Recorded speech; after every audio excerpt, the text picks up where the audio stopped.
The ಹ್ಯಾಟ್ಮ್ಯಾನ್ ಶೋಗೆ ಸ್ವಾಗತ.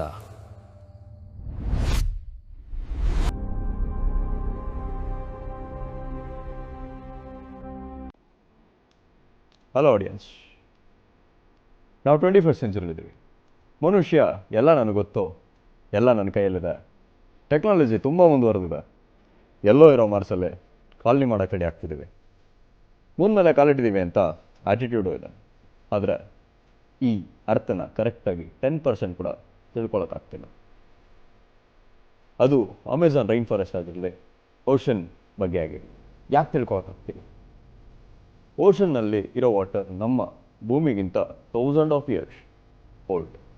ಅದೇ ಥರ ನಮ್ಮ ಏನ್ಷಿಯಂಟ್ ಸಿವಿಲೈಸೇಷನ್ಸ್ ಆದ ನಮ್ಮ ದೇಶದ ಪವಿತ್ರವಾದ ನೆಲ ದ್ವಾರಕ ಆಗಿರಲಿ, gulf of Khambhat, India 7000 BC ಅಲ್ಲಿ ಓಷನ್ ಒಳಗಡೆ ಕಣ್ಮರೆಯಾಗಿರೋ ಗ್ರೀಸ್, ರೋಮ್ ಮತ್ತು ಈಜಿಪ್ಟಿಯನ್ ಸಿವಿಲೈಸೇಷನ್ಸ್ ಕೂಡ lost inside the depths of oceans.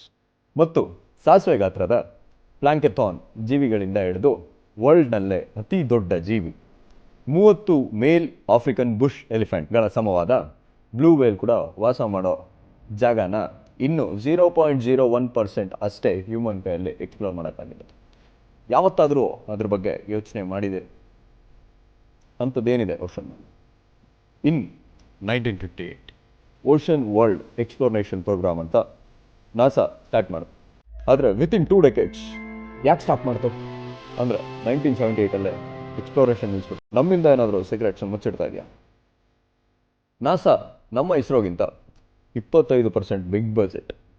ನಮ್ಮ ಇಸ್ರೋನ budget 2025 $1.5 billion. But NASA $25 billion. ಮತ್ತು advance technologies, high qualified scientist. ಆದರೂ ಯಾಕೆ ನಾಸಾ ಓಷನ್ ಎಕ್ಸ್ಪ್ಲೋರ್ ಮಾಡ್ತಿಲ್ಲ? But it never stop exploring the space. ಇನ್ನೂ ಕಾನ್ಸ್ಪಿರಸಿ ಇಲ್ಲವಾ? ನಿಮ್ಮ ಅಭಿಪ್ರಾಯ ಕಾಮೆಂಟ್ ಸೆಕ್ಷನ್ ಅಂತ. ನನ್ನ ಒಂದು ಸಣ್ಣ ಪ್ರಯತ್ನಕ್ಕೆ ನಿಮ್ಮ ಸಪೋರ್ಟ್ ಇರಲಿ. ಮುಂದಿನ ವಿಡಿಯೋದಲ್ಲಿ ಕಂಟಿನ್ಯೂ ಮಾಡ್ತೀನಿ. ಸಿಗೋಣ. Signing off.